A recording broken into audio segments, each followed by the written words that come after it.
Well, Reign of Jafar has officially been released, and we are going to be taking a look at what the market is having in store for us. Now, of course, with it only being Saturday and the market literally only being on TCG Player or even your local game store for pretty much 24 hours, if that, there's not going to be a whole lot of things that are going to be swaying one way or another, but this is at least going to give us a better idea on what we can expect going into this set and maybe even where the meta might be going. So let's go ahead and dive into that right now.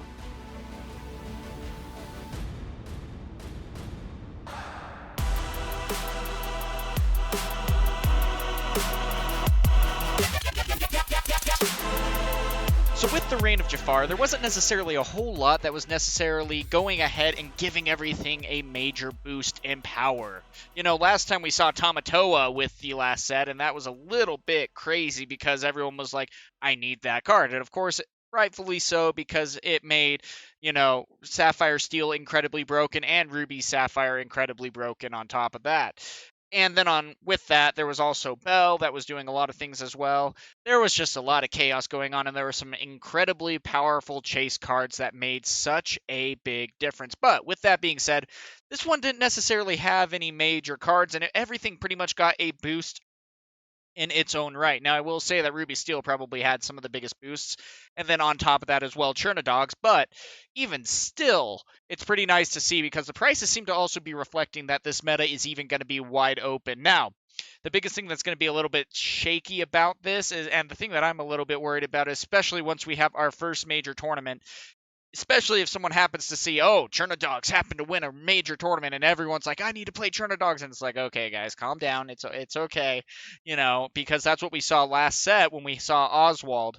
We saw him go for about a $7 card all the way up to $25, and then Scrooge McDuck went up and all that jazz. It was mass chaos, cats and dogs living together, mass hysteria. So, with that being said, though, let's hope that that doesn't happen this time around, but there's always that chance, especially with like the new lady card, for example. So let's go ahead and take a look at what this market has in store for us. Now, first and foremost, of course, this is all going to be TCG player prices, so that's going to be a little bit different than what you're maybe used to seeing.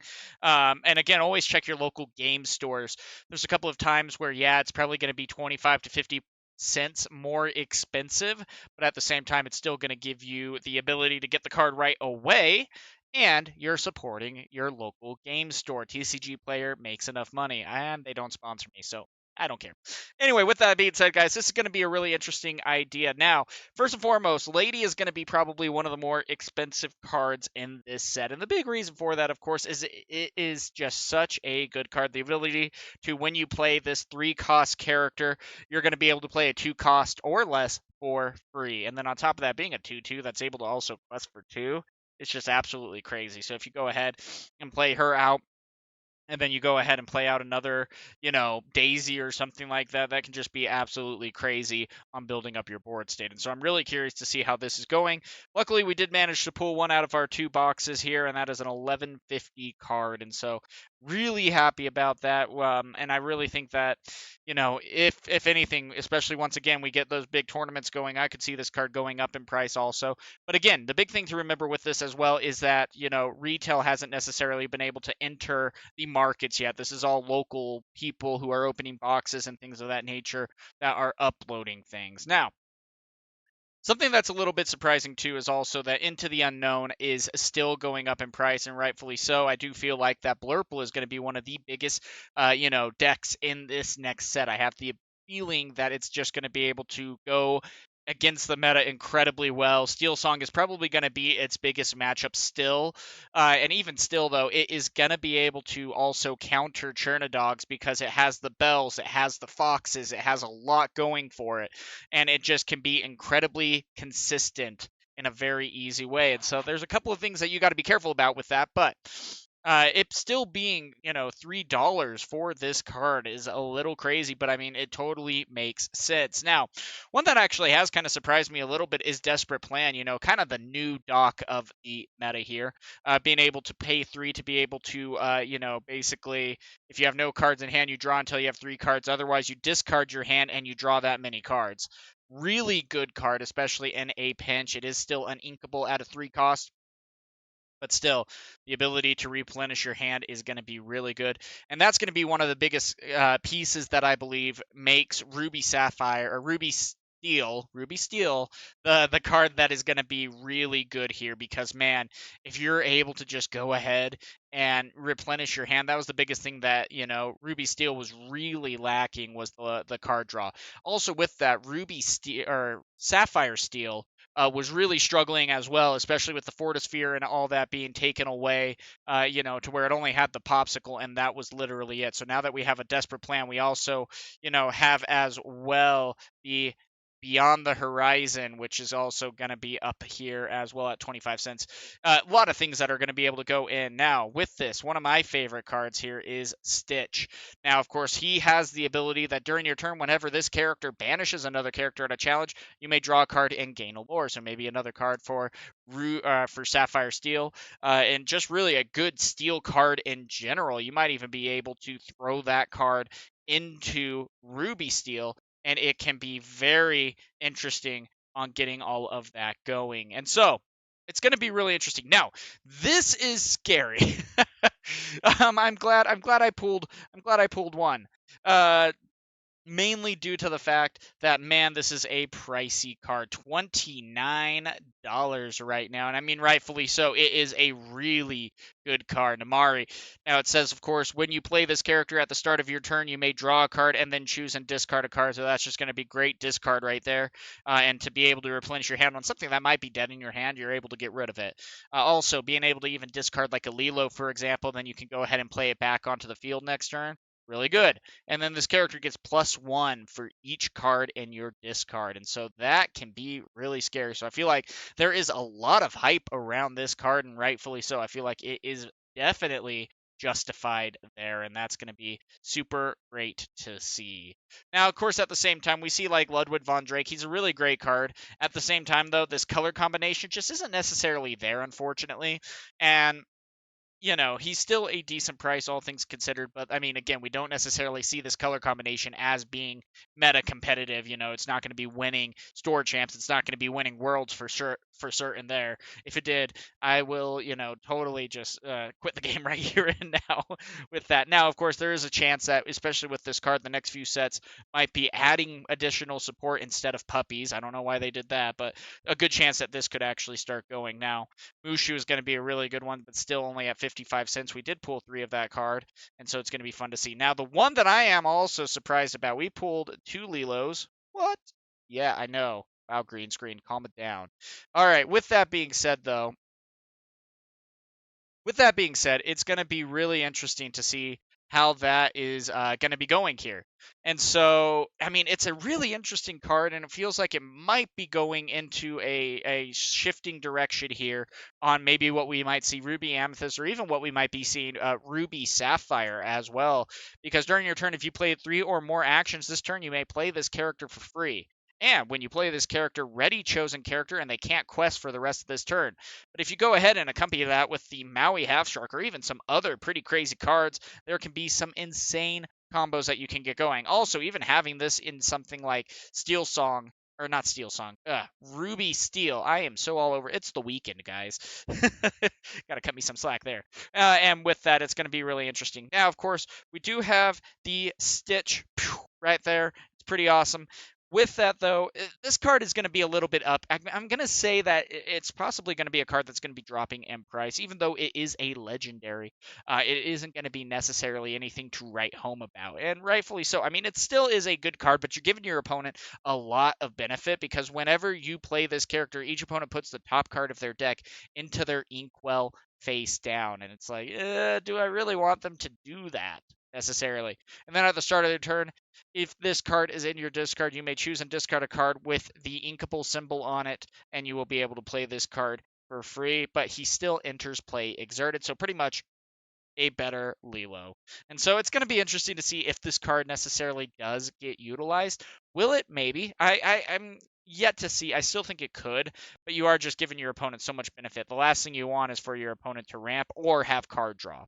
Now, This is probably the nicest price you'll ever see for a card, just going to be saying that. At the same time, I still don't feel like illusions are going to necessarily be great. We had one of my friends, Snoochie, going ahead and playing he was tested Jafar at locals. It was a free locals, and so he brought proxies, of course.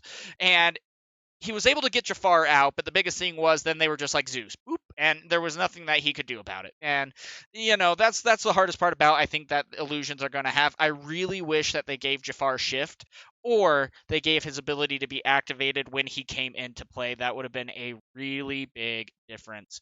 Now, one card that I could maybe even see going up in price a little bit more might be the Bolt card as well, because I mean it is going to be a good card. Might even go into like a body guard kind of deck, but it's a really good card. And then also, Bambi, nothing really too exciting there. It's an okay card. The reason that's holding up its price is just due to rarity. I don't necessarily think that it's going to be utilized, especially when White Rose can do a lot more in this case. And it's like, yeah, your opponent's going to pretty much have a character to be able to play. Still, even having the opportunity to quest for 3 is going to be really nice to see how all of that goes.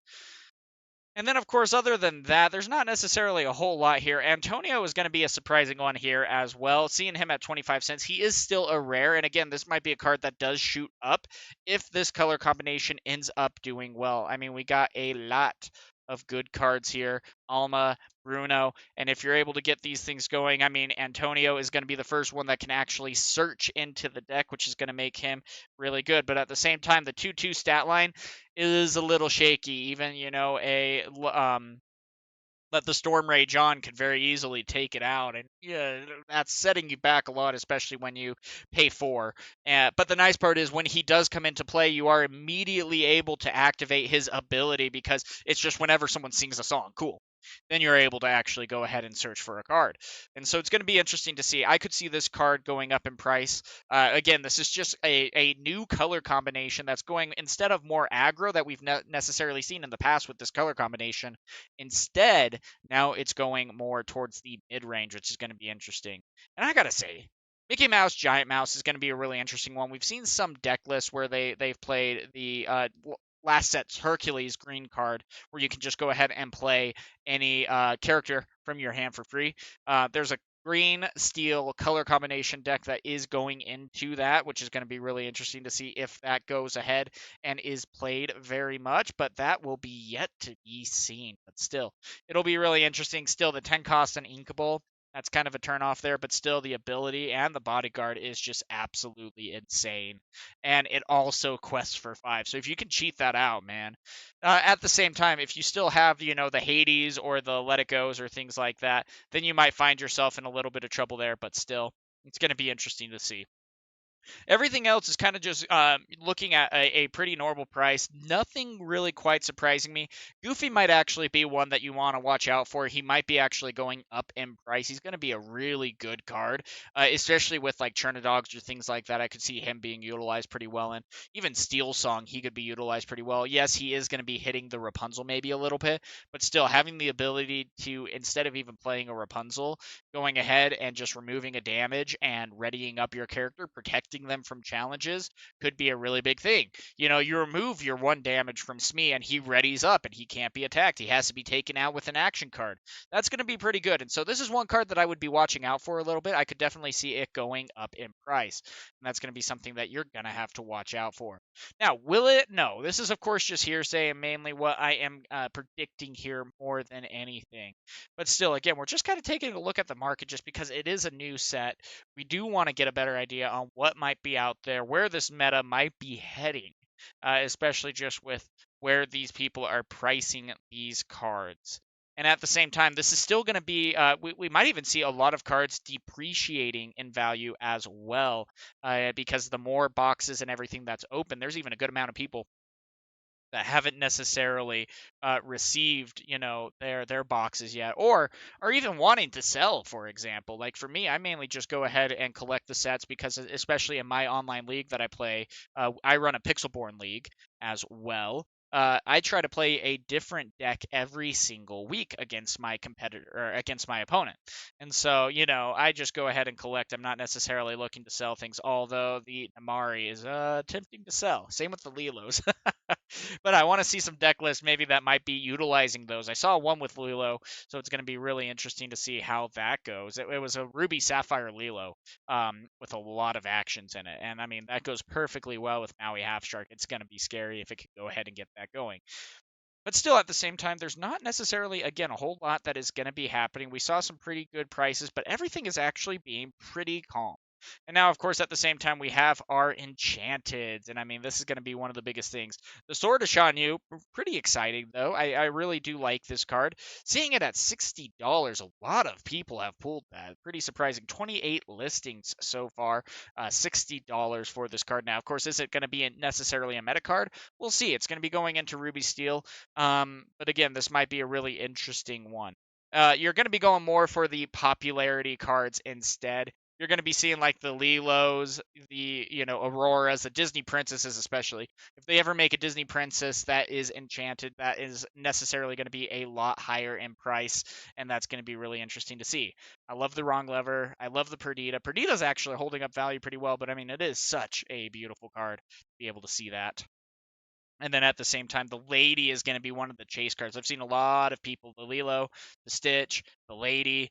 Yeah, Rapunzel, again, like I said, if it's a princess, it generally has a really high price tag, especially compared to Captain Hook. Sorry, captains just don't really, or villains especially, don't necessarily have that high value. But man, if it is a princess, it is going to sell. There's Jasmine right there as well. Bambi, you're not a princess. You're just kind of a pansy. So instead, Jasmine is going to be really good. Desperate Plan is going to be one as well. That's going to be really interesting. And then Into the Unknown seems like to be the highest value chase card. And it feels like pretty much any card with Elsa on it is going to be a chase card in that case, just because of what it is, able to do. I mean, Elsa already from set 1 has the highest value, generally between $600 and $800. Grade 10 is generally between $800 and $900 from the first chapter. Pretty crazy. But this is going to be really interesting to see, and I am just absolutely pretty pumped with how this is going to go. At the same time, I got to say my favorite card is going to be the Mushu here. This is the one that I would really want. I don't necessarily even care about price, but if I ever did pull a Mushu, this would be the one that I would actually keep. There's a lot of times that if I ever do pull an Enchanted, I go ahead and just go ahead and sell it to help fund this. I don't necessarily make a lot of money. I don't make any money off of YouTube, kind of thing. And so with that, I'm just happy to go ahead and try to make this hobby as cheap as possible. And, these cards don't ever necessarily cause me to, go crazy about it or needing to collect the holos, which I guess is a good, attribute to not have. I've just never cared to actually have, the foil cards. They look cool, sure, but I don't need them necessarily. But anyway, guys, that's a rabbit hole that we don't need to go down. That's going to be next set when Alice is introduced. Anyway, but with that, guys, that is going to be all. What cards are you thinking are going to shoot up in price? What cards do you think are going to shoot down in price? And most importantly, what deck are you going to be playing in Reign of Jafar? Well, that's all we have for right now. And until next time, guys, have a good one.